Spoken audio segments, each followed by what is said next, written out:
తులవారికి గనక చూసుకున్నట్లయితే ప్రధానంగా మీకు శుక్రుడు అష్టమ స్థానంలో, అష్టమాధిపతి అష్టమ స్థానంలో ఉన్నాడు. మరియు అదేవిధంగా ఈ శని కుజులు 6లో ఉంటూ శుక్రుడిని చూస్తున్నాడు.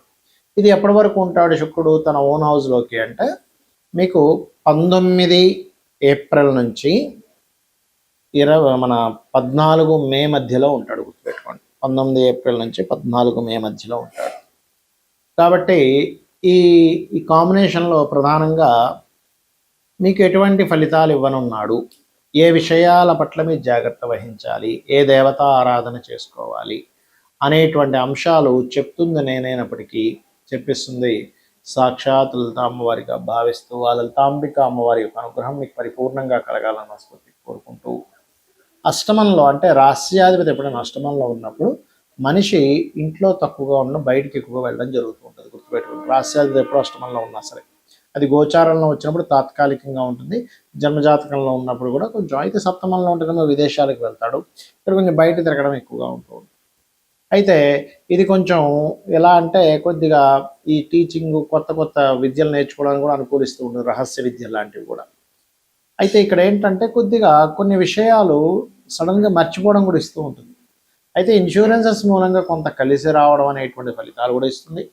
జీవిత భాగస్వామికి ధనయోగాన్ని కూడా ఇస్తుంది ఇక్కడ చెప్పాలంటే, ఎందుకంటే జీవిత భాగస్వామికి వ్యాపారం మూలంగా కలిసి వచ్చేటువంటి యోగాన్ని కూడా ఇక్కడ శుక్రుడు ఇస్తాడు. ఇది ప్రధానంగా గుర్తుపెట్టుకోండి. అయితే ఈ యొక్క షష్టమ స్థానంలో శని కుజుడు కలిసి ఉండి శుక్రుడిని చూస్తున్నాడు కాబట్టి కొన్ని అంటే తాతగారు ఆస్తి సంబంధించిన విషయంలో ఇక్కడ అనుకూలత, గతంలో ఆగిపోయినటువంటి కొంతవరకు కలిసి రావడము, రీసెర్చెస్ మూలంగా కలిసి రావడం, పిహెచ్డి చేసేటువంటి వారికి అనుకూలత, ఇవన్నీ ఇస్తాడు ఇక్కడ.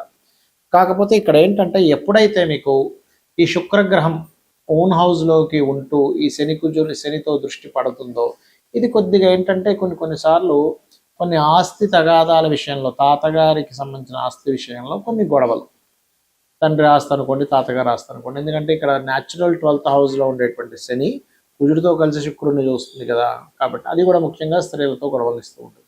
కాకపోతే ఇక్కడ ఏంటంటే ఇన్సూరెన్సెస్, అదేవిధంగా కొన్ని అక్కల్ రిలేటెడ్ సంబంధించినటువంటి వాటి మూలంగా కొంతవరకు ధనయోగము, ఇట్లాంటివన్నీ కూడా ఇస్తూ ఉంటుంది. ఇక మీరు నిత్యము చేయవలసింది దుర్గారాధన, చండీ పారాయణం చేసుకోండి, అన్ని విధాలా బాగుంటుంది. అయితే మీ యొక్క జాతక చక్రంలో గనక శుక్రుడు ఏ స్థానాల్లో ఉంటే ఏ ఫలితాలు ఇస్తాడో చెప్పుకుందాం. అయితే ఇక్కడ మీరు అర్థం చేసుకోవాల్సింది 2 వర్గాలు ఉంటాయండి ఎప్పుడు కూడా. ఏమిటది అంటే ఒకటి గురువర్గము, శని వర్గము. మనం ముందుగా తెలుసుకోవాల్సింది ఏంటంటే గురువర్గ లగ్నాలు ఏంటి, శనివర్గ లగ్నాలు ఏంటి. ఏమిటి ఆ లగ్నాలు? మేషము, కర్కాటకము, సింహము, వృశ్చికము, ధనస్సు, మీనము, ఇవి గురువర్గ లగ్నాలు అంటారు. మరి శనివర్గ లగ్నాలు ఏమిటండి అంటే వృషభము, మిథునము, కన్య, తుల, మకర, కుంభరాశులు శనివర్గ లగ్నాలు అవుతాయి. మరి ఈ యొక్క వర్గ లగ్నాలకి శుక్రుడు కొన్నిటికేమో శుభుడు, కొన్నిటికి పాప అవుతాడు. ఎవరెవరికి? శనివర్గ లగ్నాలకి శుభుడు అవుతాడు. ఎందుకు అంటే లగ్న షష్టమాధిపతి శుక్రుడు వృషభ లగ్నానికి అయితే, మిథునానికి పంచమాధిపతి. ఎలా అయితే మనం సర్వే త్రికోణనేతారో గ్రహ శుభఫల ప్రదాహన పరాశ్రమాస్ చెప్పారుగా, కాబట్టి ఆ రకంగా శుభుడు అవుతాడు. పంచమ వ్యయాధిపతి అయినప్పటికీ, వ్యయాధిపతి వచ్చినప్పటికీ పంచమాధిపత్యం వచ్చింది కాబట్టి సింగిల్ ప్లానెట్. అలాగే ఈ యొక్క కన్యా లగ్నానికి ధనాధిపతి, తులా లగ్నానికి లగ్నాధిపతి, మకర లగ్నానికి పంచమ దశమాధిపతి రాజ్యోగకారకుడు, కుంభానికి కూడా చతుర్థ భాగ్యాధిపతి రాజ్యోగకారకుడు. మరి మిగతా లగ్నాలకి శుభుడు అవ్వడు.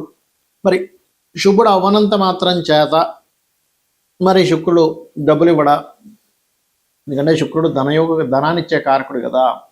మరి ధనం ఇవ్వకుండా ఉండిపోతాడంటే అలా ఏమి ఉండదండి. ఒక్కొక్కసారి గ్రహం ఎలా ఉంటుందంటే మీ జన్మజాతకంలో ముఖ్యంగా మీరు చూసుకోవాల్సింది శుక్రబలము బాగుంటే మీకు కలిగే ఫలితాలు ఏమిటంటే, ఒకటి లిక్విడ్ క్యాష్, కాస్త చేతిలో డబ్బులు కనపడడం, వాహనం ఉండడం, గృహం ఉండడం, మరియు అదేవిధంగా చక్కటి భార్య. ముఖ్యంగా ఎందుకంటే మనకి అన్నిటికంటే గొప్ప యోగం చక్కటి జీవిత భాగస్వామి రావడం, వివాహ జీవితంలో ఎక్కడా ఇబ్బందులు లేకుండా ఉండడం అనేటువంటిది శుక్రుడు బాగుంటే జరుగుతాయి.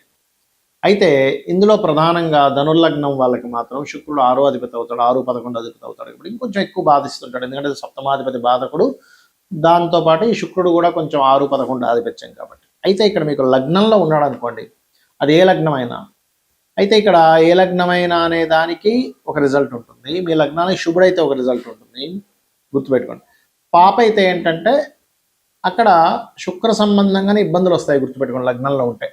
మనం ఏ లగ్నాలకు అని చెప్పుకున్నాం? పాపులు, మేషము, కర్కాటకము, సింహము, వృశ్చికము, ధనస్సు, మీనం అనుకున్నాం కదా. అక్కడ ఉండి మరీ పాడయ్యాడు అనుకోండి, ఇంకా అంటే స్త్రీల మూలంగానే, సుఖాల మూలంగానే ఓవర్ సుఖం, ఓవర్ దీనివల్ల ఇబ్బందులు పడుతూ ఉంటాడు. అలా కాకుండా శుభుడు అనుకోండి, కలలు ఇస్తాడు, ఆధ్యాత్మిక చింత అంటే అమ్మవారి ఉపాసన ఇస్తాడు అక్కడ.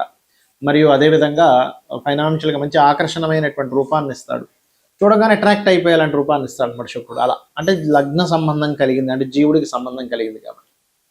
మరి రెండులో ఉన్నాడు అనుకోండి, పాపి అయితేనేమో స్త్రీల మూలంగానే కుటుంబంలో విచ్ఛిన్నాలు జరుగుతూ ఉంటాయి, ధనం మూలంగానే విచ్ఛిన్నం జరుగుతూ ఉంటుంది. అంటే ధనం ఎవరికో ఇంట్లో వాళ్ళకి ఇస్తారు, ఆ ధనం మూలంగానే వారికి గొడవలు చేయడం, అయ్యో ఏమిట్రా బాబు డబ్బుల కోసం కుటుంబ సభ్యులను విడిపోయామా, అన్నదమ్ములు విడిపోయామా, అక్క చెల్లెలు విడిపోయామా అనిపిస్తూ ఉంటుంది. తర్వాత రియలైజేషన్ వచ్చిన తర్వాత అయ్యో చిచ్చి ఆ రోజు ఆ ₹1,00,000 కోసం ఫ్యామిలీని దూరం చేసుకున్నానంటే, ఆ చిన్న పిసర ఆ ఇల్లు కోసం దూరం చేయదు, ఎందుకంటే శుక్రుడు గృహానికి కారకుడు కదా.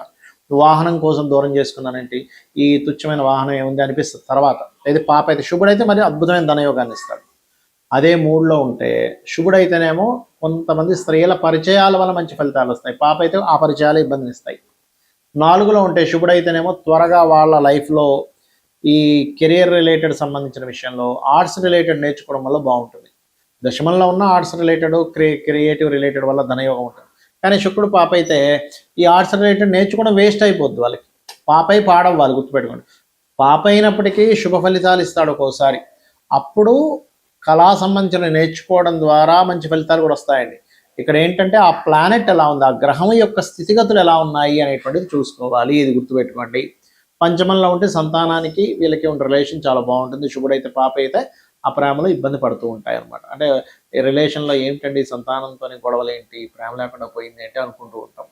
6లో ఉంటాయి ఎవరికైనా, ఏ లగ్నానికైనా. అయితే శనివర్గ లగ్నాలకైతే ఎక్కువ ఇబ్బంది పడదు, కానీ గురువర్గ లగ్నాలకు 6లో ఉంటే అక్కడ పర్టికులర్గా పాపే అవుతాడు కాబట్టి వివాహం విషయంలో కొంత ఇబ్బందులు రావడం, అర్క వివాహం చేసుకోవాలని చెప్తూ ఉంటాం. పురుషులకైతే, స్త్రీలకైతే కుంభ వివాహం చేసుకోండి అని చెప్తూ ఉంటాం. అయితే ఇక్కడ 2 వివాహాల యోగం ఉందో లేదో చూసుకొని చేయాలి, కేవలం 6లో ఉన్నంత మాత్రం కాదు. అయితే ఇక్కడ ఏంటంటే వివాహము, జీవిత భాగస్వామి ముఖ్యంగా పురుషులకి స్త్రీ మూలకంగా ఇబ్బందులు రావడం, స్త్రీలు శత్రువులు అవడం జరుగుతూ ఉంటుంది. సప్తమంలో ఉంటే శుభుడైతే అందమైన భార్య, చక్కగా ప్రేమగా చూసే భార్య వస్తుంది. అదే కనుక పాప అయితే ఆ భార్య ద్వారానే పాపం ప్రేమను కోల్పోయి ఇతను మాత్రం ప్రేమిస్తుంటాడు, లేకపోతే ఆ అమ్మాయి ప్రేమిస్తున్న ఈ అబ్బాయి పట్టించుకోవడం, ఇలాంటివి జరుగుతూ ఉంటాయి. అష్టమంలో బాగుంటే తాతగారు ఆస్తులు విపరీతంగా డబ్బులు కలిసి వస్తాయి, సీక్రెట్గా రకరకాల ఈజీ మనీ ద్వారా.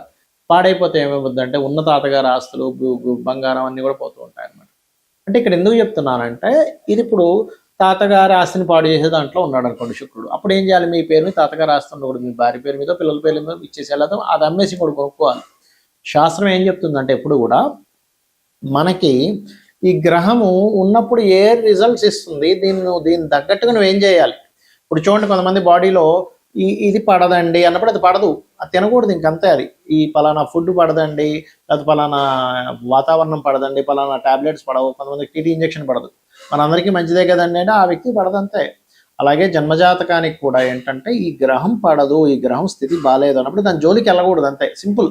ఆస్ట్రాలజీ అంతా ఏం చెప్తుందంటే నీకు ఏది సరిపోతుందో దాని జోలికి వెళ్ళకు, హ్యాపీగా ఉంటావు. నీకు ఏది సరిపోతుందో దాని గురించి నువ్వు ప్రయత్నం చేయ, ఖచ్చితంగా హ్యాపీగా ఉంటావు. ఇది ఆస్ట్రాలజీ యొక్క ముఖ్యమైనటువంటి మూలం.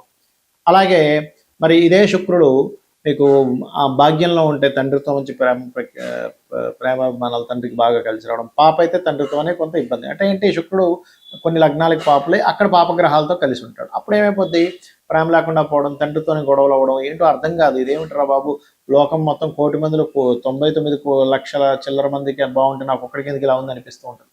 దశమంలో ఉండి ఇందాక నేను చెప్పినట్టుగా కళారంగ సంబంధంగా కలిసి రావడాలు. లాభంలో ఉంటే కూడా శుక్రుడికి మంచిది కాదు, గుర్తుపెట్టుకోండి. కాకపోతే ఫ్యాషన్ రిలేటెడ్ బిజినెస్ల ద్వారా కలిసి వస్తుందేమో, జీవిత భాగస్వామితో సెక్సువల్ రిలేటెడ్ సంబంధించిన విషయాలు పొటెన్షియల్ తగ్గుతుంది లాభంలో ఉంటే, గుర్తుపెట్టుకోండి. ఎందుకంటే సెక్స్ వీటికి కారకుడు శుక్రుడు, సెక్సువల్ పొటెన్షియల్ కారకుడు. ఆయన లాభంలో పడిపోతే ఏమైపోతుంది అంటే, వ్యయంలో ఉంటేనేమో చాలా మంచిది శుక్రుడికి, కానీ లాభంలో ఉండకూడదు. బట్ కొన్ని బిజినెస్లకి చాలా మంచిది, కానీ ఈ మ్యారిటల్ లైఫ్ సంబంధించిన విషయాలకి పనికిరాదు 11లో ఉండడం. ఇక ఇప్పుడు మీరు అనిపించవచ్చు ఏమని మరి 11లో ఉన్న వాళ్ళందరికీ ఇంకా ఇదైపోతుందా అంటే, ఒక్కొక్కసారి ఏమో దశ రాదు వాళ్ళకి. ఎప్పుడో ముసలి ఏజ్ అప్పుడు ఒక 60-70 ఏళ్ళు ఇప్పుడు వస్తుంది. అప్పుడు లాభంలో ఉంటే ఏముంది, అప్పుడు ప్రత్యేకంగా అతనేమి ఆయన నిరూపించుకోవాల్సింది, పిల్లల్ని కనాల్సిన అవసరం లేదు కదా అక్కడ.